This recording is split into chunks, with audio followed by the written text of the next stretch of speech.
Bienvenue à notre chaîne, News pour tous. Voici la une d'aujourd'hui, 4 questions pour comprendre la crise au Bangladesh. Au pouvoir depuis 15 ans, la première ministre Sheikh Hasina a fui Dacca en hélicoptère. Les affrontements ont fait plusieurs centaines de morts.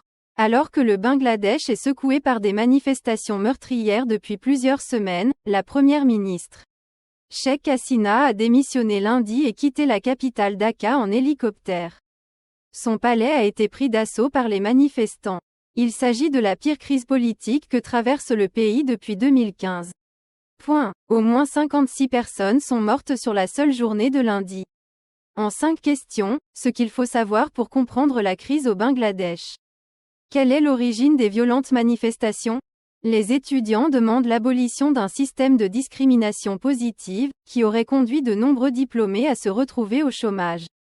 Cette mesure permet de réserver un quota d'emploi public aux familles des vétérans de l'indépendance. Elle avait été allégée en 2018, mais a été rétablie en juin 2023. Le 16 juillet, la contestation a pris de l'ampleur après la mort de plusieurs manifestants. Dimanche, la justice a revu à la baisse le système de quotas, mais sans l'abolir. Depuis le début des affrontements, 300 personnes sont mortes, dont 94 sur la seule journée de dimanche 4 août, selon un bilan comptabilisant les données des forces de l'ordre et des hôpitaux. Lundi, au moins 56 personnes sont mortes lors d'une nouvelle journée d'émeutes. Quelle est la position de l'armée depuis le début de la contestation? L'armée a été déployée, les universités, les écoles ainsi que 3500 usines ont été fermées, le réseau Internet a été coupé. L'armée se tiendrait plutôt du côté des manifestants. Un ancien chef de l'armée, le général Iqbal Karim Boyan, et d'autres anciens officiers ont demandé le retrait des troupes de la rue. Plusieurs soldats et policiers ont refusé d'intervenir, un fait inédit depuis le début des contestations. Ceux qui sont responsables d'avoir poussé les habitants de ce pays dans un état de misère aussi extrême devront être traduits en justice, a estimé le général Iqbal Karim Boyan. Qui est Sheikh Hasina? Elle est surnommée « la Dame de Fer ». La première ministre, âgée de 76 ans, est au pouvoir depuis 2009. Après avoir déjà exercé un premier mandat entre 1996 et 2001. Sa réélection en janvier dernier avait été vivement contestée et le scrutin, boycotté. De nombreux habitants ont accusé le gouvernement avoir fait exécuter des opposants.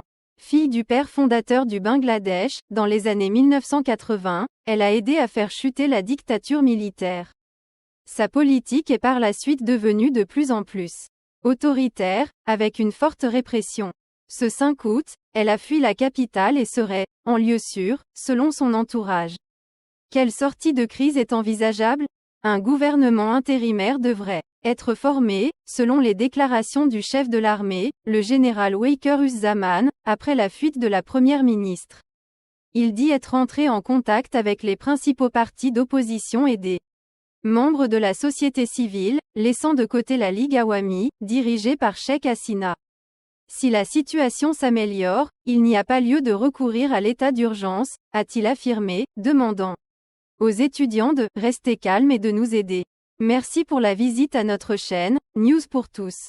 Veuillez vous abonner pour ne pas rater vos news préférées, et n'oubliez pas d'aimer et partager notre chaîne. Merci, on se revoit à bientôt.